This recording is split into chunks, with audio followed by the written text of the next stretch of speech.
तो इमेजिन करो तुम एक ऐसी छलांग मारो कि धरती पे वापस ही ना हो कभी। या फिर रात में बैठ के ऐसे रीलें स्क्रॉल कर रहे हो। अब रीलें ही होती हैं, एक दो रील तो होती नहीं है।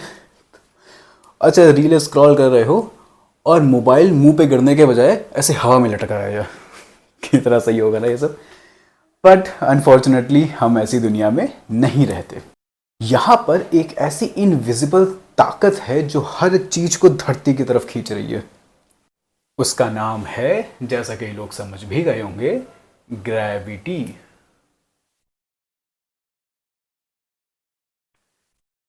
तो ग्रेविटी क्या है? तो ग्रेविटी एक ऐसी इनविजिबल फोर्स है जिसकी वजह से हर चीज, सिर्फ धरती चांद सूरज ये सब नहीं, हर चीज एक दूसरे की तरफ अट्रैक्ट हो रही है। इवन ये पेन और मैं, ये मोबाइल, हर चीज एक दूसरे की तरफ अट्रैक्ट हो रही है सिर्फ इस ग्रेविटी की वजह से। पर हमें ऐसा दिखता तो है नहीं कि पेन मेरी तरफ अट्रैक्ट होता जा रहा है। ऐसा क्यों नहीं होता? ऐसा तो क्यों नहीं होता ऐसा? और मान लो ये ग्रेविटी जो चीज़ है 5 सेकंड के लिए, बस 5 सेकंड के लिए धरती से गायब हो जाए, धरती पे ग्रेविटी नाम की कोई चीज़ ही ना रहे, कितना मज़ा आएगा ना। लोग ऐसे हवा में उड़ रहे होंगे, प्लेन हेलीकॉप्टर की ज़रूरत ही नहीं, सीधा छत से एंट्री करेंगे बिल्डिंग के अंदर। पर ऐसा नहीं होगा। असल में मान लो 5 क्या सिर्फ 1 सेकंड के लिए भी ग्रेविटी अगर गायब हो गई, पूरी धरती डिसइंटीग्रेट हो जाएगी। धरती का सत्यानाश हो जाएगा अगर धरती 5 क्या सिर्फ 1 सेकंड के लिए भी गायब हो जाए। तो ये एक ऐसी इनविजिबल फोर्स, एक ऐसी ताकत है जिसको समझने के लिए हमें लिटरली हजारों साल का समय लग गया। तो समझते हैं कि इसकी शुरुआत कहाँ से हुई थी। तो ज़्यादातर लोगों को ऐसा लगता है कि साइंटिफिक एडवांसमेंट जो होती है, किसी भी तरह की साइंटिफिक एडवांसमेंट, सिर्फ ग्रेविटी के बारे में समझना नहीं, कि एक ऐसा मैजिकल यूरेका मूवमेंट होता है और बस लोगों को आइडिया आया था कि ऐसा होता होगा। पर ऐसा नहीं होता। तो चलो ग्रेविटी की थोड़ी हिस्ट्री समझते हैं कि इसकी शुरुआत कहाँ से हुई थी। तो लोगों को ऐसा लगता है कि ग्रेविटी की शुरुआत ही हमारे न्यूटन सर ने की थी, पर ऐसा भी नहीं है। तो लगभग 300 साल पहले हमारी दुनिया में एक मस्त आदमी आया था जिसका नाम था सर आइजैक न्यूटन। और जैसा ज़्यादातर लोगों को ये कहानी पता है कि न्यूटन सर ने एक एप्पल को गिरते हुए देखा था, जिसकी वजह से उनको आइडिया आया कि कुछ ग्रेविटी ऐसा कुछ होता होगा, एक यूरेका मूवमेंट। पर ऐसा नहीं होता। ग्रेविटी को जब हम समझ रहे थे तो कई लोगों ने कई बातें कही, हर किसी ने अपना एक पर्सपेक्टिव दिया कि ग्रेविटी क्या होती होगी, कैसे काम करती होगी। बट हर कोई किसी न किसी एक एस्पेक्ट पे रही गया था। जैसे न्यूटन सर ने हमें बताया था कि ग्रेविटी क्या है और कितनी है, किसी भी ऑब्जेक्ट में कितनी ग्रेविटी प्रोड्यूस हो सकती है, या कोई एक ऑब्जेक्ट किसी दूसरे ऑब्जेक्ट को कितनी ग्रेविटी से अपनी तरफ अट्रैक्ट कर सकता है।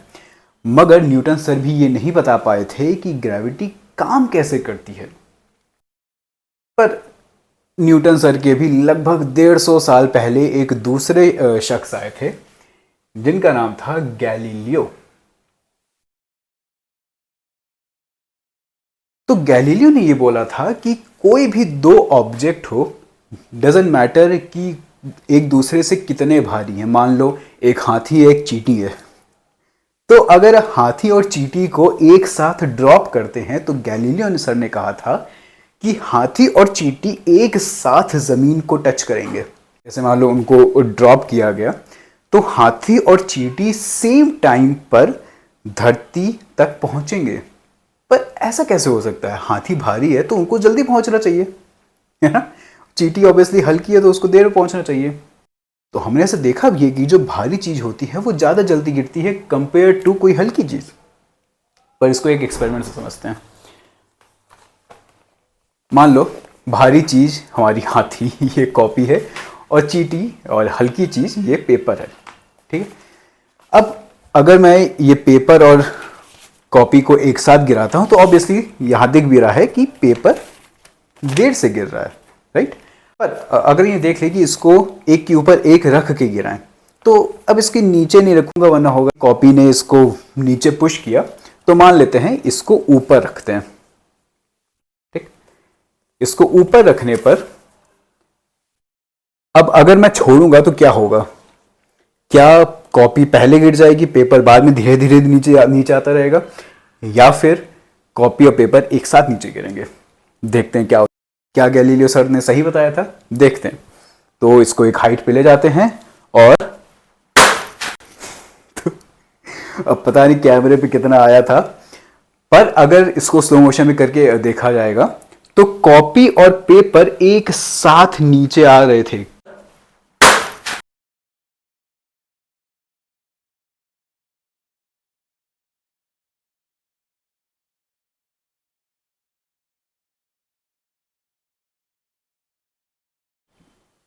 आपने ये नहीं देखा होगा कि पेपर बाद में धीरे धीरे से नीचे आ रहा है, कॉपी और पेपर एक साथ नीचे आ रहे थे। तो पहले इसको उठा दें।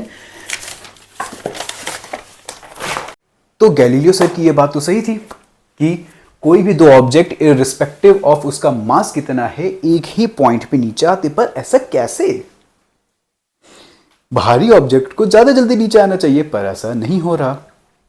तो गैलीलियो सर के ये बताने के भी लगभग 50 साल बाद एक और शख्स आए जिनका नाम था जोहानेस केपलर।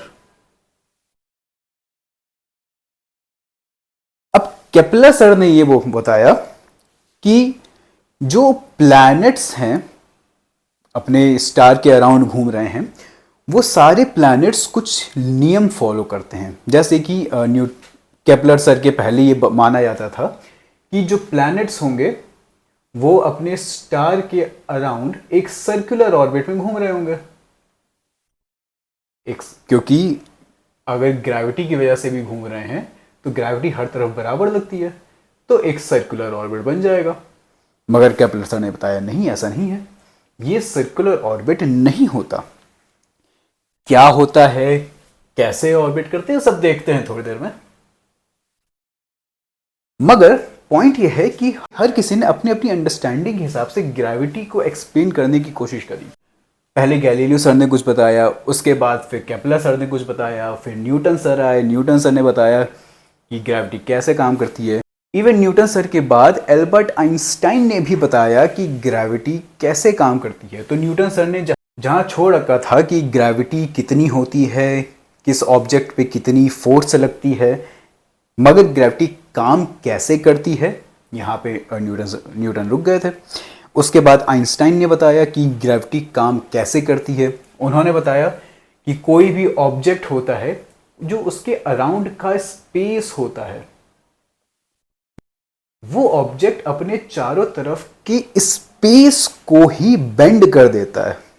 मतलब सोचो, इमेजिन भी कैसे किया होगा इस चीज को कि कोई ऑब्जेक्ट है, ये पेन भी है जैसे, ये अपने चारों तरफ की स्पेस को, ये जो स्पेस है, स्पेस मतलब हवा नहीं, स्पेस मतलब जो एक्चुअल स्पेस है, जैसे अभी इसके चारों तरफ हवा है, हवा नहीं, हवा भी एक फॉर्म ऑफ मैटर है, हवा हटा दो, कुछ भी कोई भी फॉर्म ऑफ मैटर उसके चारों तरफ से हटा दो, जो स्पेस बचेगा, जो प्योर स्पेस, वो स्पेस ही बेंड हो जा रहा है इस ऑब्जेक्ट की वजह से। किस तरह से सोचा होगा एल्बर्ट आइंस्टाइन ने इसके बारे में। मगर जितनी भी बढ़िया थ्योरी लगती हो कि एल्बर्ट आइंस्टाइन ने पूरा समझा दिया ग्रेविटी क्या है, कैसे काम करती है, क्यों काम करती है, हर चीज बता दिया था। मगर एल्बर्ट आइंस्टाइन भी ग्रेविटी को हर सिचुएशन में नहीं समझा पा रहे थे। फॉर एग्जाम्पल, जब सब एटॉमिक पार्टिकल्स की बात हो रही थी तो एल्बर्ट आइंस्टाइन भी उसको नहीं समझा पा रहे थे कि सब एटॉमिक पार्टिकल्स में ग्रेविटी किस तरह से काम कर रही है। तो कई चीज़ें हैं, और आज तक ये ग्रेविटी एक ऐसा कॉन्सेप्ट बना हुआ है जिसके बारे में पूरी दुनिया में कोई भी 100% नहीं समझता।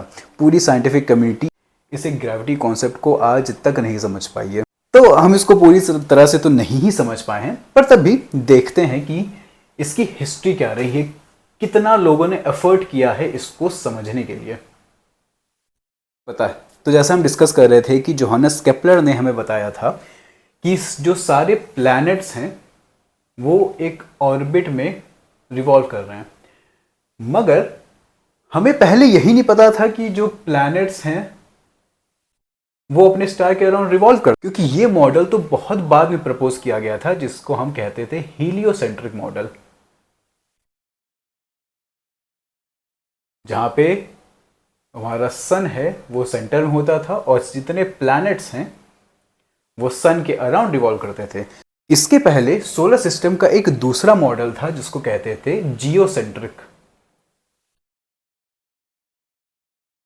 अब ये नाम काफी सिमिलर है मगर मेन डिफरेंस ये है, हीलियो मतलब सन और जियो मतलब अर्थ। हीलियोसेंट्रिक मतलब जिसमें सन सेंटर पर हो और जियोसेंट्रिक मतलब जिसमें अर्थ सेंटर पर हो। तो पहले ये बिलीव था कि अर्थ हमारा सेंटर में है और जितने भी प्लैनेट्स हैं, स्टार्स हैं, सन है हमारा, वो सब कुछ अर्थ के चारों ओर घूम रहे हैं और अर्थ सेंटर में स्टेशनरी है। पहले ये मॉडल माना जाता था। तो अगर दुनिया इसी मॉडल पर चलती रहती तो क्या केपलर अपने लॉज दे पाते? कभी नहीं दे पाते। तो इस तरह से साइंटिफिक एडवांसमेंट रहती है कि पहले जियोसेंट्रिक से हम हीलियोसेंट्रिक पे गए, हीलियोसेंट्रिक से फिर हम केपलर पे गए। तो समझते हैं कि केपलर ने हमें क्या बताया था प्लैनेट्स के बारे में। तो गैलीलियो का तो सबको समझ आ गया होगा, गैलीलियो ने अपनी ग्रेविटी की क्या अंडरस्टैंडिंग दी थी। उसके बाद तो केपलर ने हमें प्लैनेटरी मोशन के 3 लॉ दिए थे। पहला लॉ कहलाता है law of orbits. Law of orbits क्या कहता है कि कोई भी प्लैनेट अपने स्टार के अराउंड, जो धरती के केस में उसका सन है, या मान लो धरती बना देते हैं बढ़िया से एकदम। तो लॉ ऑफ ऑर्बिट्स ये कहता है कि कोई भी प्लैनेट अपने स्टार के अराउंड सर्कुलर ऑर्बिट में नहीं घूमता। तो किस ऑर्बिट में घूमता है? इस शेप को कहते हैं एलिप्स। एलिप्स क्या होता है? एलिप्स बस एक और शेप होता है, जैसे हमारा स्क्वायर होता है, ट्रायंगल होता है, सर्कल होता है, वैसे ही एलिप्स भी एक शेप होता है। इनफैक्ट सर्कल एलिप्स का ही एक स्पेशल वर्जन है बस। तो एलिप्स को समझते हैं पहले।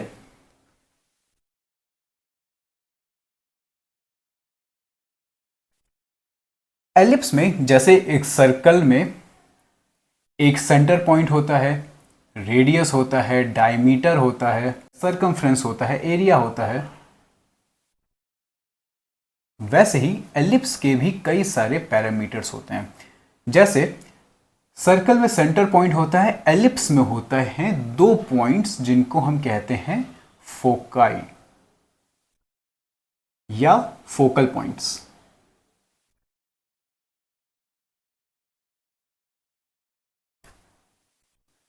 जिसको लिख सकते हैं F1 और F2।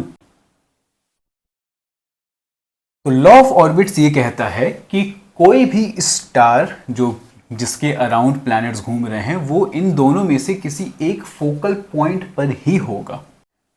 दूसरा, अगर हम इन फोकल पॉइंट्स को कनेक्ट कर दें एंड टू एंड तो इसे कहते हैं मेजर एक्सिस। सर्कल किस तरह से एलिप्स का ही एक स्पेशल वर्जन है। जब ये दोनों फोकल पॉइंट्स एक जगह पर आके मीट कर जाते हैं तो वो कहलाता है सेंटर ऑफ द सर्कल और मेजर एक्सिस बन जाता है हमारा डायमीटर। तो मान लो कोई स्टार है और एक प्लैनेट है उसके अराउंड रिवॉल्व कर रहा है, तो उसके इस एलिप्स शेप में रिवॉल्व करने की वजह से 2 स्पेशल पॉइंट्स जनरेट होते हैं। एक पॉइंट होता है जहां पर वो स्टार के सबसे करीब होता है और एक पॉइंट होता है जहां पर वो स्टार के सबसे दूर होता है। जो पॉइंट सबसे पास वाला होता है उसे कहते हैं पेरीहीलियन। पेरीहीलियन। और जो पॉइंट सबसे दूर होता है उसे कहते हैं एपीहीलियन। और जो हमारा लॉ ऑफ ऑर्बिट्स है, पहला ये कि जितने भी प्लैनेट्स हैं वो अपने स्टार के अराउंड एक इलेप्टिकल ऑर्बिट में रिवॉल्व करते हैं, और दूसरा कि स्टार्स हमेशा एक फोकल पॉइंट पर प्रेजेंट होते हैं। ठीक। इसके अलावा केपलर ने एक दूसरा नियम भी दिया था जिसे कहते हैं law of area. Law of area. Law of area ये कहता है कि कोई प्लैनेट जब अपने स्टार के अराउंड घूम रहा होता है, कोई प्लैनेट जब अपने स्टार के अराउंड रिवॉल्व कर रहा होता है, तो एक टाइम इंटरवल में मान लो वो प्लैनेट रिवॉल्व करके यहां से यहां आ गया, तो उसने जितना एरिया कवर किया होगा, ये पूरा रीजन जितना एरिया कवर किया होगा उसने, मान लेते हैं ये A1 है, और यही प्लैनेट रिवॉल्व करते हुए मान लो यहां आ गया और फिर रिवॉल्व करते हुए यहां चला गया। अगर ये टाइम पीरियड इसके यहां से यहां आने का, मान लो यहां से यहां आने का टाइम पीरियड T था, अगर टाइम पीरियड सेम है यहां से यहां आने का T ही है, तो ये जितना एरिया कवर करेगा, ये एरिया A2 इक्वल होगा A1 के। तो लॉ ऑफ एरिया ये कहता है कि अगर कोई प्लैनेट अपने ऑर्बिट में रिवॉल्व कर रहा है, सेम टाइम इंटरवल में equal amount of area cover करेगा। इसको प्रूफ कैसे करेंगे? अब हम आउटर स्पेस में जाके प्लैनेट्स के एवोल्यूशन को ट्रैक तो करते नहीं जा रहे हैं, तो इसको प्रूफ करने का बहुत ही खूबसूरत तरीका है मैथमेटिक्स के थ्रू। तो मान लेते हैं कि जो प्लैनेट है हमारा वो एक इलिप्टिकल ऑर्बिट में घूमते हुए उसने यहाँ से यहाँ तक का एरिया कवर किया। यहाँ पे हमारा स्टार है, ये एरिया उसने कवर किया। अब सिंप्लिसिटी के लिए ये मान लेते हैं कि ये एक ट्रायंगल फॉर्म कर रहा है और हमें इस ट्रायंगल का एरिया निकालना है बस। और सेम तरीके से हमें दूसरे रीजन का भी एरिया निकालना है कि इसने यहाँ से यहाँ तक का एरिया कवर किया। सिंप्लिसिटी के लिए मान लेते हैं ट्रायंगल है और ये एरिया निकालना है, तो ये A1 ये A2, हमें प्रूफ करना है कि A1 और A2 इक्वल होंगे। तो ये ट्रायंगल है, ट्रायंगल के जो एरिया का फॉर्मूला होता है क्या होता है? Half base into height. अब यहां पे मान लेते हैं जो बेस है, तो मान लेते हैं कि इस ट्रायंगल में हमें निकालना है, इसका ये जो बेस है ये मान लो डिस्टेंस है r और जो हाइट है वो h है। तो हाफ बेस हमने r लिया है इंटू हाइट h। अब r तो देखो फिक्स रहेगा, r का तो कुछ कर नहीं सकते, तो h का देखते हैं। h है हमारी डिस्टेंस और डिस्टेंस होता है स्पीड इंटू टाइम। स्पीड मान लो कि किसी v वेलोसिटी से मूव कर रहा है प्लैनेट, और टाइम मान लेते हैं कि कुछ इसने डेल्टा t टाइम लिया है इस डिस्टेंस को कवर करने में। तो h की जगह हम रख सकते हैं into r into we delta t। अब जो मोमेंटम होता है p इक्वल्स टू mv होता है, जिससे हम निकाल सकते हैं v is equals to p upon m। तो इस v की जगह अगर हम ये रख दें तो हमें मोमेंटम के टर्म्स में ये इक्वेशन मिल जाएगी। तो half into R into P by M delta T. अब ये जो r इंटू पी है, मोमेंटम इंटू डिस्टेंस, ये होता है एंगुलर मोमेंटम।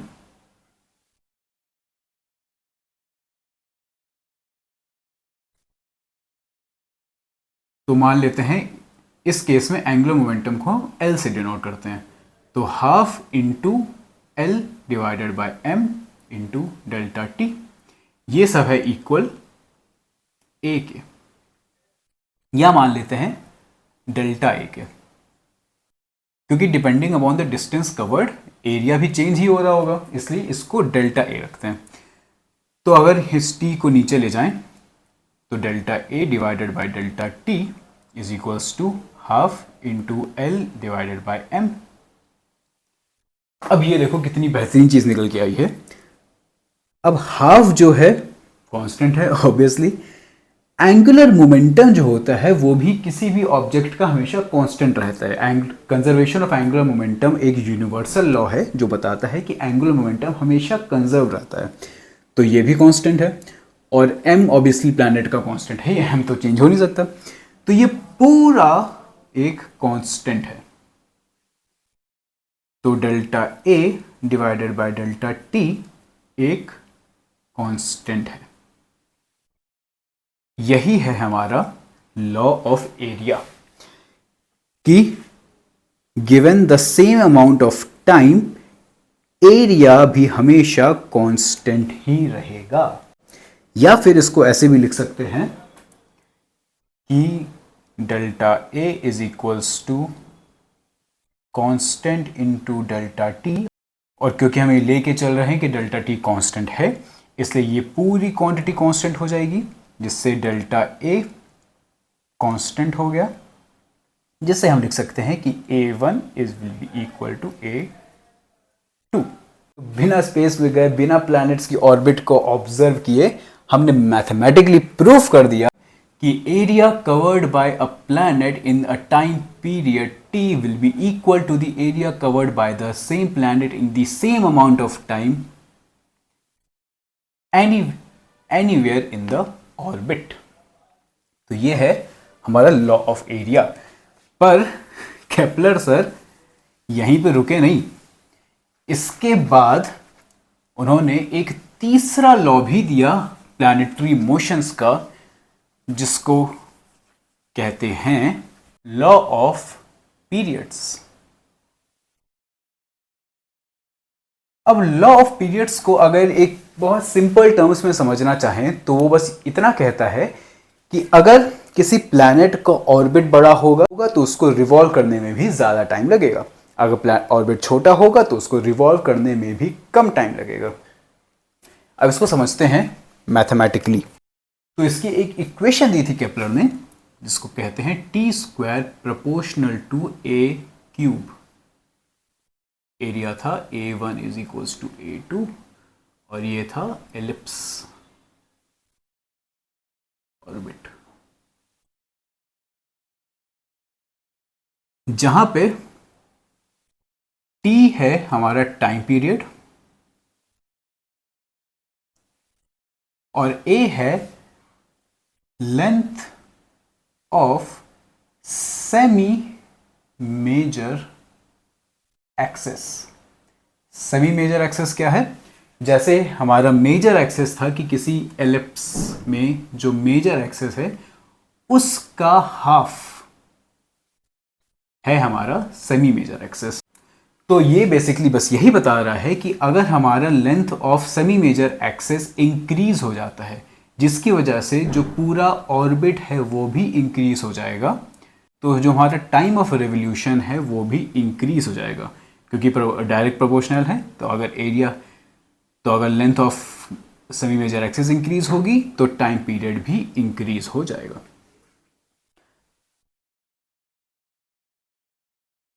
ठीक है, तो ये 3 लॉज दिए थे केपलर ने। मगर ग्रेविटी की बात यहीं पर रुकी नहीं, अभी ग्रेविटी को समझना बाकी था। तो केपलर ने ये तो बता दिया कि जो प्लैनेट्स हैं वो अपने स्टार के अराउंड ऑर्बिट कर रहे हैं, वो किस तरह से ऑर्बिट कर रहे हैं, उनके पाथ का शेप क्या है, वो कितना एरिया कवर करेंगे, कितना टाइम लेंगे, सब बता दिया। मगर एक मेन पॉइंट, एक क्रूशियल पॉइंट वो नहीं बता पाए कि वो ऑर्बिट कर ही क्यों रहे हैं। वो कौन सी ताकत है जो बड़े बड़े प्लैनेट्स को उसके स्टार के अराउंड घुमाती रह रही है? क्योंकि अगर कभी ऐसे बचपन में वो टॉप्स से खेला होगा तो उसको ऐसे स्ट्रिंग में बांध के ऐसे गोल गोल घुमाते हैं अगर, तो वो हमारे अराउंड घूमती है क्योंकि एक स्ट्रिंग से अटैच्ड होती है। मगर प्लैनेट्स और स्टार के बीच में ऐसा कौन सा स्ट्रिंग अटैच्ड है? तो इसका जवाब दिया था न्यूटन सर ने, जिसको बोला गया universal law of gravitation. Universal law of gravitation ये क्या बताता है तो इस स्टोरी से मैक्सिमम लोग फेमिलियर होंगे कि न्यूटन सर ने एक दिन एक सेब को नीचे गिरते हुए देखा और पहला थॉट यही आया होगा न्यूटन के दिमाग में कि उन्हीं के 3 लॉ ऑफ मोशन थे, जिसमें पहला लॉ ये कहता था कि अगर कोई चीज रेस्ट पर है तो वो हमेशा रेस्ट पर ही रहेगी अनलेस एक एक्सटर्नल फोर्स उसको मोशन में लाए। तो सेब जो था पेड़ पे टंगा था, रेस्ट पर था। एग्जैक्टली तो कौन सा ऐसा एक्सटर्नल फोर्स था जो उस रेस्ट पर रखे हुए सेब को मोशन में ले आया, क्योंकि बिना एक्सटर्नल फोर्स के मोशन में आ ही नहीं सकता। तो इसके बारे में कई सालों तक न्यूटन ने रिसर्च किया और समझा, जिससे ये पता चला कि जिस फोर्स की हम बात कर रहे हैं वो फोर्स 2 चीजों पे डिपेंड करता है। पहला डिपेंडेंसी है उसकी 2 ऑब्जेक्ट्स के मास पर। मान लो कोई 2 ऑब्जेक्ट हैं जिसका मास m1 और m2 है, तो वो एक दूसरे को किस फोर्स से अट्रैक्ट करेंगे वो डिपेंड करेगा उनके मास पर। अगर मास ज्यादा होगा तो फोर्स ऑफ अट्रैक्शन भी ज्यादा होगा, क्योंकि बता रहा है हमारा प्रोपोर्शनैलिटी साइन। दूसरा उन्होंने देखा कि दोनों के बीच का जो डिस्टेंस है उस पर भी डिपेंड कर रहा है, क्योंकि जब न्यूटन सर ने देखा कि वो सेब नीचे गिर रहा है तो उन्होंने एक बहुत फेमस सवाल पूछा कि चलो मान लिया कि कोई एक्सटर्नल फोर्स है जो उस सेब को अपनी तरफ नीचे खींच रही है। वो एक्सटर्नल फोर्स मान लो धरती से निकल रही होगी, पर अगर कोई एक्सटर्नल फोर्स है जो सेब को नीचे खींच सकती है तो वो चांद को नीचे क्यों नहीं खींच रही? राइट, क्योंकि सेम फोर्स है, उस फोर्स को चांद को भी धरती की तरफ खींच लेना चाहिए, पर ऐसा तो नहीं होता। जो फोर्स होता है वो इनवर्सली प्रोपोर्शनल होता है आर स्क्वायर के। इसे कहते हैं इनवर्स स्क्वायर लॉ, जिसका मतलब ये होता है कि जैसे जैसे डिस्टेंस बढ़ेगी वैसे वैसे फोर्स कम होता रहेगा। तो अगर इन 2 ऑब्जेक्ट्स के बीच की डिस्टेंस बढ़ा देते हैं, दोनों के बीच का जो फोर्स ऑफ अट्रैक्शन है वो कम हो जाएगा। और अगर इन्हीं दोनों को हम कंबाइन कर दें, F proportional to m1 m2 by r square, और जैसा हम जानते हैं कि जब प्रोपोर्शनैलिटी का साइन हटाना होता है तो एक कांस्टेंट इंट्रोड्यूस कराते हैं, जिस कांस्टेंट को हम कह रहे हैं capital G, m1 m2 by r square. ये है हमारा यूनिवर्सल लॉ ऑफ ग्रेविटेशन, जिसमें न्यूटन ने ये बताया कि जो ग्रेविटेशनल फोर्स ऑफ अट्रैक्शन होगा वो 2 ऑब्जेक्ट के मास और उसके डिस्टेंस पे डिपेंड करेगा। पर ये बड़ा जी क्या है? ये क्या चीज ले आए हम बीच में? इस बड़े जी को कहते हैं universal gravitational constant. Universal gravitational constant, जो कि एक कांस्टेंट है पूरे यूनिवर्स में, जैसा कि नाम बताता है यूनिवर्सल ग्रेविटेशनल कांस्टेंट, जिसकी वैल्यू होती है 6.67 इंटू 10⁻⁻11 न्यूटन मीटर स्क्वायर पर किलोग्राम स्क्वायर जी। अब जैसे यूनिवर्सल कांस्टेंट है, वैसे कई सारे कांस्टेंट्स होते हैं यूनिवर्स में। जैसे स्पीड ऑफ लाइट है, कांस्टेंट है, जिसकी वैल्यू होती है 299792458 मीटर्स पर सेकेंड। इलेक्ट्रॉन का चार्ज कांस्टेंट होता है, जिसकी वैल्यू होती है 1.6 इंटू 10⁻⁻19 कूलम्स। वैसे कई सारे कांस्टेंट्स होते हैं यूनिवर्स में, उसी में से एक होता है ग्रेविटेशनल यूनिवर्सल कांस्टेंट, जिसकी एक एग्जैक्ट वैल्यू होती है 6.67 इंटू 10⁻11। अच्छा, कुछ मिसकंसेप्शंस होते हैं ग्रेविटी को लेके। जैसे ये पेन जैसे मैंने ड्रॉप किया तो ये धरती की तरफ अट्रैक्ट हुआ, पर क्या इस पेन ने भी धरती को अपनी तरफ अट्रैक्ट किया? क्योंकि मान लो ये पेन है, ये धरती है, तो पेन और धरती के बीच में एक फोर्स ऑफ अट्रैक्शन लग रहा है और दोनों एक दूसरे को अट्रैक्ट करते दिख रहे हैं यहां पे। तो एक्चुअल में हो क्या रहा है? चलो ऑप्शंस देते हैं इसके। जब मैंने इस पेन को ड्रॉप किया तो क्या ये पेन धरती की तरफ गया, या फिर पेन अपनी जगह पर था और धरती पेन की तरफ आ गई, या फिर धरती और पेन कहीं बीच में मिल गया आके? तो क्या करेक्ट ऑप्शन है? ऑप्शन ए कि पेन नीचे गया, ऑप्शन बी धरती ऊपर आ गई, या ऑप्शन सी दोनों बीच में कहीं आके मिल गए?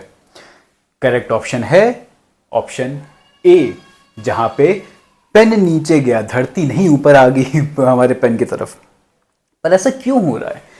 क्योंकि न्यूटन का जो तीसरा लॉ है, थर्ड लॉ ऑफ मोशन, वो कहता है कि for every action there is an equal and opposite reaction. तो अगर धरती एक फोर्स से एक्शन लगा रही है पेन की तरफ, तो पेन को भी एक equal and opposite reaction force लगाना चाहिए धरती की तरफ। तो according to Newton's third law, pen और धरती दोनों एक दूसरे को सेम फोर्स से अट्रैक्ट कर रहे हैं। जितनी फोर्स से धरती पेन को अट्रैक्ट कर रही है, उतने ही फोर्स से ये पेन भी धरती को अपनी तरफ अट्रैक्ट कर रहा है। पर पेन मूव करता है, धरती मूव नहीं करती। वो इसलिए क्योंकि धरती जितने बड़े मास को हिलाना बहुत मुश्किल काम है, मगर ये 3 इंच के मास को हिलाना बहुत आसान काम है। तो ध्यान नहीं भटकना, इस पे रहना है, ठीक है? तो इस 3 इंच के मास को हिलाना कंपैरेटिवली ज्यादा आसान है, इसलिए ये हिल गया और बड़ा मास धरती नहीं हिली, चाहे जितना भी ट्राई कर लो। ठीक है, चलो इसका एक एग्जांपल देखते हैं कि हम इस फॉर्मूले को किस तरह से यूज कर सकते हैं।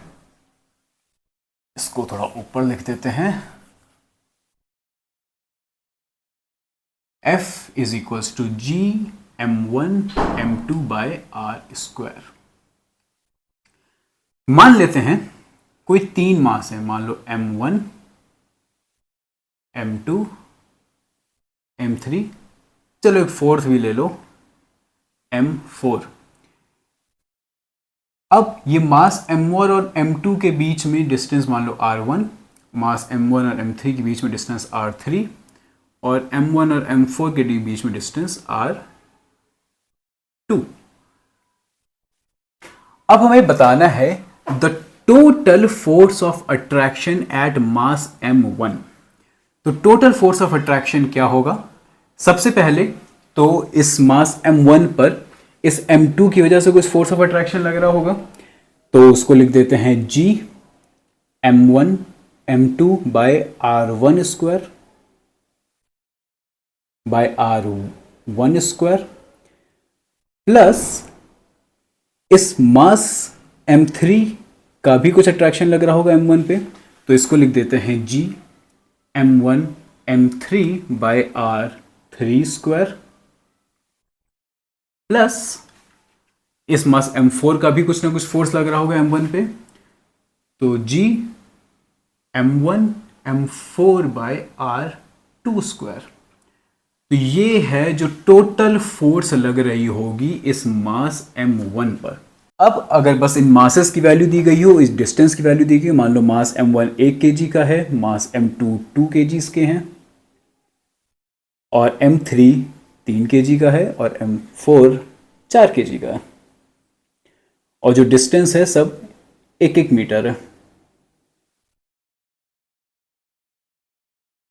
अब बस ये 1 2 3 4 और 1 मीटर बस इसमें प्लग इन कर दो, जो टोटल फोर्स ऑफ ग्रेविटी होगी हमारी निकल के आ जाएगी। तो इस तरह से हम किसी भी 2 ऑब्जेक्ट्स के बीच में जिनका मास m1 और m2 है और जिनके बीच की डिस्टेंस r है, हम उनके बीच का gravitational force of attraction find out कर सकते हैं। तो सर क्या मैं अपनी और अपनी गर्लफ्रेंड के बीच का भी force of attraction find out कर सकता हूँ इस फॉर्मूला के through? Gravitational force of attraction, हाँ बिल्कुल कर सकते हो। बाकी अट्रैक्शन तो वैसे भी छोड़ के जाने वाली है, क्यों बॉदर करना। तो अगर मान लो तुम 70 किलो के हो, वो बेचारी 20 किलो की है, तो अपना मास रखो 70 किलो, उसका मास रखो 20 किलो, दोनों के बीच की जितनी भी डिस्टेंस हो, लॉन्ग डिस्टेंस में हो अगर, तो अपने बीच की डिस्टेंस निकाल लो और अपने बीच का ग्रेविटेशनल फोर्स ऑफ अट्रैक्शन निकाल सकते हो। तो इससे एक बहुत इंटरेस्टिंग चीज ये निकलती है कि जो हमारा फोर्स ऑफ अट्रैक्शन है g m1 m2 by r square, ये आर कितना भी बड़ा हो जाए, अनलेस ये इंफिनिटी ना हो जाए, कितना भी बड़ा हो, कुछ ना कुछ फोर्स ऑफ अट्रैक्शन तो आएगी ही आएगी। इवन अगर ये आर हमारा ऑब्जर्वेबल यूनिवर्स के बराबर हो जाए, पूरा ऑब्जर्वेबल यूनिवर्स की जितनी भी लेंथ है उतनी आर को रख दें, और कोई दो मास है, मान लो 70 किलो और 20 किलो, तुम और तुम्हारी गर्लफ्रेंड, इवन अगर यूनिवर्स के दो कोनों पर होना, फिर भी तुम दोनों के बीच में कुछ ना कुछ फोर्स ऑफ अट्रैक्शन होगी ही होगी। खैर, बात करते हैं धरती और धरती पर रह रहे ऑब्जेक्ट्स के बीच में फोर्स ऑफ अट्रैक्शन के बारे में। तो अगर ये धरती है, कोई एक ऑब्जेक्ट है मास m1 का मान लो, वो धरती की तरफ अट्रैक्ट, तो धरती इस पे कितना फोर्स लगा रही होगी। तो अभी तक हमारे पास फोर्स निकालने के दो फॉर्मूले हैं। पहला है F इक्वल्स एम ए, जो कि है हमारा Newton second law of motion, और हमने अभी देखा F is equals to G m1 m2 by r square. तो हम जब भी किसी ऑब्जेक्ट को ड्रॉप करते हैं तो उसकी जो स्पीड होती है वो इंक्रीज होती जाती है, मतलब कि वो ऑब्जेक्ट एक्सेलरेट होता है धरती की तरफ। तो अगर हमें ये एक्सेलरेशन निकालना है कि वो किस रेट से एक्सेलरेट हो रहा है नीचे, तो एक्सेलरेशन हम इस फॉर्मूले में देख सकते हैं कि एक्सेलरेशन है F upon m, correct. m मान लेते हैं धरती का मास है, तो F हमने देखा कि G m1 m2 upon r square है, तो G m1 है यहाँ पे m, m2 है यहाँ पे m1 upon r square into 1 by m, तो ये m और ये m कैंसिल हो जाएगा। तो जो एक्सेलरेशन आएगी वो आएगी G m1 bye r square, जहाँ पे r है इन दोनों के बीच की डिस्टेंस। तो G हमने देखा कांस्टेंट है, जो m1 है इस ऑब्जेक्ट का मास वो भी कांस्टेंट रहेगा, क्योंकि ऑब्जेक्ट का मास अपने आप तो चेंज हो नहीं जाता, तो ये पूरा एक कांस्टेंट है। तो एक्सेलरेशन इनवर्सली प्रोपोर्शनल आ रहा है आर स्क्वायर के। तो ये हमें बता रहा है कि जैसे जैसे आर बढ़ेगा वैसे वैसे एक्सेलरेशन कम होगी, या जैसे जैसे आर घटेगा वैसे वैसे एक्सेलरेशन बढ़ेगी। तो जैसे जैसे हम धरती से दूर जाते जाएंगे, जो हमारा फोर्स ऑफ अट्रैक्शन होगा या जो हमारा एक्सेलरेशन का रेट होगा वो कम होता जाएगा। अब ये जो एक्सेलरेशन हो रही है ये हो रही है धरती की ग्रेविटी की वजह से। तो इस एक्सेलरेशन को हमने एक स्पेशल नेम और सिंबल दे रखा है, जिसको हम डिनोट करते हैं छोटे g से, जो कि होता है एक्सेलरेशन ड्यू टू ग्रेविटी।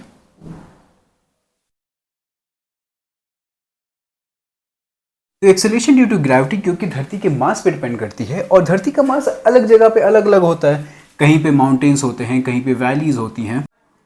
तो depending upon the mass of that particular area, जो एक्सेलरेशन ड्यू टू ग्रेविटी है वो चेंज होती रहती है, वो वेरिएबल है। बट एक average acceleration due to gravity अगर निकाले पूरी धरती का, तो वो निकलता है approximately 9.8 metre per second square. तो एक अप्रोक्सीमेट वैल्यू पूरे धरती के एक्सेलरेशन ड्यू टू ग्रेविटी का होता है 9.8 मीटर पर सेकेंड स्क्वायर। ठीक है, तो ये है हमारी acceleration due to gravity on earth. अब अलग अलग प्लैनेट के हिसाब से ये acceleration due to gravity change होती रहती है। फॉर एग्जाम्पल, अगर हम मून पर हैं तो चांद का मास अलग है, राइट, तो चांद का एक्सेलरेशन ड्यू टू ग्रेविटी भी अलग होगा। तो इससे एक बहुत इंटरेस्टिंग फिनोमेना निकल के आता है कि जो हमारा वेट है वो अलग अलग प्लैनेट्स पे अलग अलग होगा। फॉर एग्जाम्पल, चांद पर हमारा वेट सिर्फ 1/6 होता है हमारे एक्चुअल वेट के। तो अगर वेट ऑन अर्थ किसी का 60 किलो है, तो वेट ऑन मून उसका सिर्फ 1/6 होगा, या फिर 10 किलो। तो अगर कोई आपसे कहे ना कि वेट बहुत बढ़ रहा है, थोड़ा कुछ करो, अरे तो तुम गलत जगह पर हो और कुछ नहीं, चांद पर जाओ, 60 किलो का आदमी 10 किलो कराया जाता है सिर्फ। तो आपका वेट ज़्यादा नहीं, या सिर्फ गलत जगह पर हो या गलत लोगों के बीच हो। ठीक है, तो यहां तक समझ आ गया। ये था हमारा यूनिवर्सल लॉ ऑफ ग्रेविटेशन। तो बात कर रहे थे चांद पे जाने की। तो धरती पर हैं हम लोग। चांद पे जाने के लिए जो पहला टास्क है वो धरती की ग्रेविटी को एस्केप करना पड़ेगा। करेक्ट। तो न्यूटन सर ने इसका एक बहुत बेहतरीन थॉट एक्सपेरिमेंट दिया था कि मान लो धरती पर हमारे पास एक कैनन बॉल शूटर है।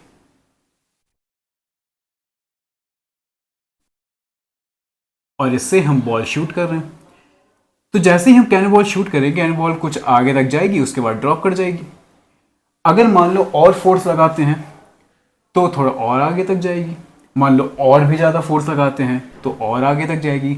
मान लो इतना फोर्स लगाते हैं कि क्योंकि धरती स्फेरिकल है तो ये धरती को मिस करते हुए इस धरती का चक्कर लगाने लग जाए। राइट। तो इतनी फोर्स से इस कैनन बॉल को शूट किया गया कि वो स्फेरिकल धरती को मिस करते हुए धरती की सैटेलाइट बन गई। और यहां से कॉन्सेप्ट शुरू हुआ था सैटेलाइट्स का। पर मान लो अब और ज्यादा फोर्स से इस कैनन बॉल को शूट किया तो ये धरती एस्केप करके बाहर निकल गई। राइट। यहां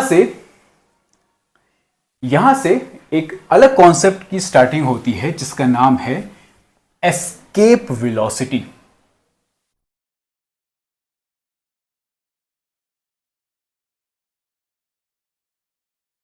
एस्केप वेलोसिटी का मतलब कि एक झटके में कितनी वेलोसिटी चाहिए होगी किसी भी ऑब्जेक्ट को उस प्लैनेट की ग्रेविटेशनल पुल को पार करने के लिए। तो जैसे एक पुराना शेर था कि कौन कहता है आसमान में छेद नहीं हो सकता, एक पत्थर तो तबीयत से उछालो यारो।